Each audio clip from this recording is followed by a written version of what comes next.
Hello everyone, आप screen पर देख रहे हैं आरआरबी।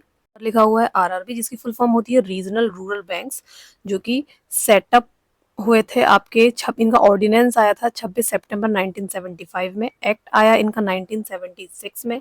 किसकी रिकमेंडेशन पे? नरसिम्हा कमेटी की रिकमेंडेशन में। बैंकिंग सेक्टर में ये बहुत बड़ी कमेटी है, इन्होंने बहुत सारी रिकमेंडेशंस दी हैं। एंड देखें अगला क्या है, पर्पस ऑफ आरआरबी। पर्पस क्या है?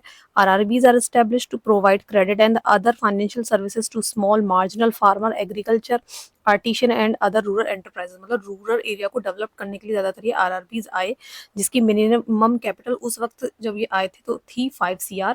एंड 1975 2 अक्टूबर 1975 में आपके 5 RRBs स्टैब्लिश हुए।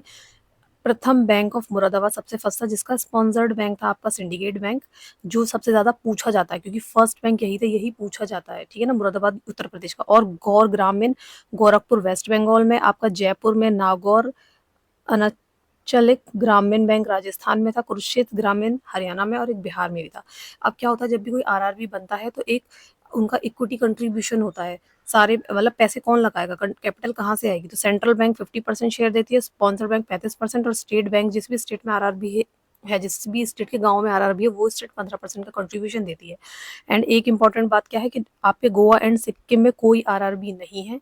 एंड एक लेटेस्ट न्यूज़ भी है आपकी आरआरबी से, जो आपके बैंक के लिए या पीजीटी यूजीसी एग्जाम के लिए काम आ सकती है। वो लेटेस्ट न्यूज़ क्या है कि अब ये 43 आरआरबीज को रिड्यूस करके 28 कर दिया जाएगा May 1, 2025 से, ठीक है। एंड और इम्पोर्टेंट इसके बारे में जो आपको अगर जानना होगा तो वो है कि इसका रेगुलेटर कौन है। इसका जो आपका आरआरबी है, इसका रेगुलेटर कौन है? तो इसका रेगुलेटर आपका आरबीआई ही है।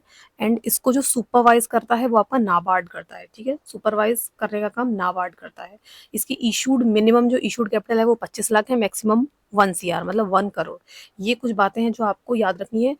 किसके पर्पज से, कौन से एग्जाम में काम आएगा? यूजीसी में भी काम आएगा और पीजीटी में भी काम आएगा। ये इंपॉर्टेंट टॉपिक है दोनों के लिए। पीजीटी मतलब दोनों ही कॉमर्स के सब्जेक्ट के बारे में मैं बात कर रही हूँ।